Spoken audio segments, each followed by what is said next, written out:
চলে এবার একটা হাততালি সবাইকে অনুরোধ করছি।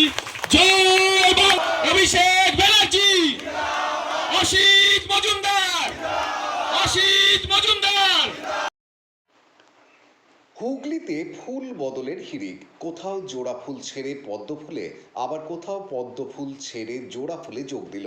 বছর ঘুরলেই রাজ্যে বিধানসভা নির্বাচন, তার আগে কোমর বেঁধে নেমে পড়েছে রাজনৈতিক দলগুলি।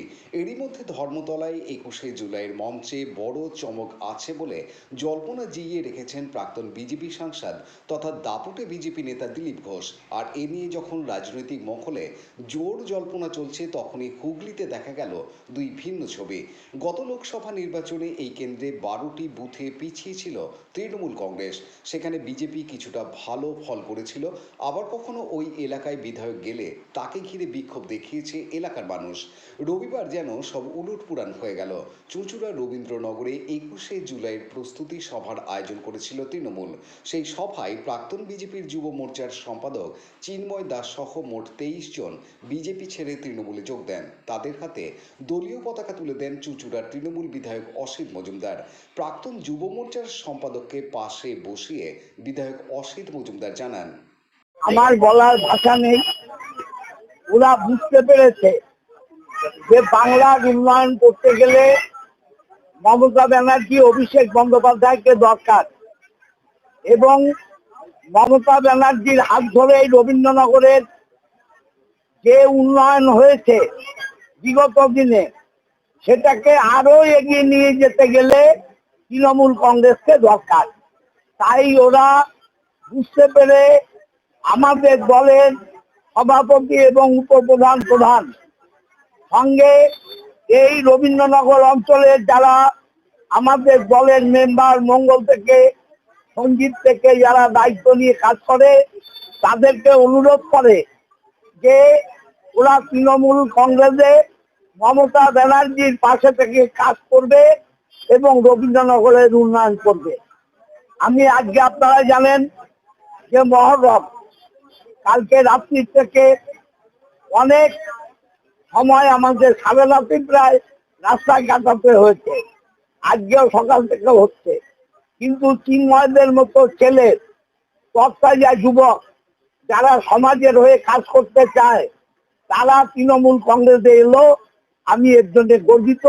আমি তৃণমূলে যোগ দিয়ে চিন্ময় দাস জানান, ইয়ং ছেলেরা একটাই বিশ্বাস করি, যেখানে কর্ম আছে, যেখানে সততা আছে, যেখানে উন্নয়ন আছে, আমরা সেখানে আছি। বিজেপি এতদিন শাসন করে, যেখানে সংসদ ছিল, লোকেশ চট্টোপাধ্যায় ছিল, তো একটা উন্নয়নের কথা বলুন না আপনারা। ওটা কয়েক অ্যাম্বুলেন্স, দুটো সাবমার্সাল বসালেই শুধুমাত্র উন্নয়ন হয় না, এলাকা ভিত্তিক এলাকার মানুষের সাথে থাকতে হয়। একবার রবীন্দ্রনগর এসছে, আসেনি, পা পড়তো না রবীন্দ্রনগরে। তো যে পা রবীন্দ্রনগরে পড়তো না, সে পা নিয়ে তো লাফালাফি করে কোনো লাভ নেই। তো যাকে আমরা সবসময় পাই, আর অসিত মজুমদারকে যখনই ডাকি তখনই পাই, বিপদে আপদে সে রং দেখে না।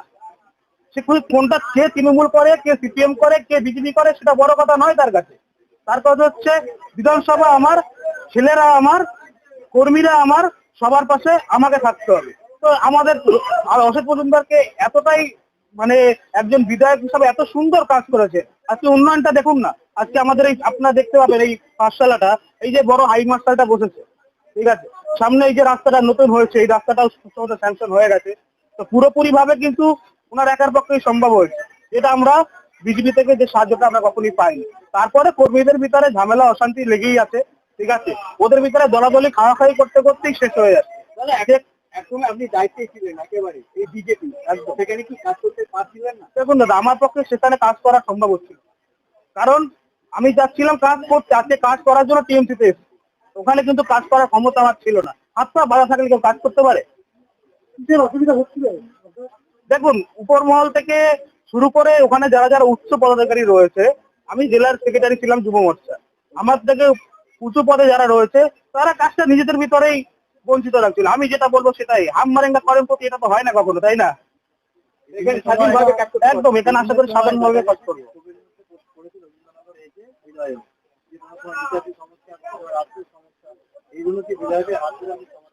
একদম, দেখুন, পুরোনো কথা ভুলে যেতে বলেছি আমি, আমার বক্তব্যের মাধ্যমে বলেছি পুরোনো ইতিহাস ভুলে যান, নতুন করে শুরু করবো।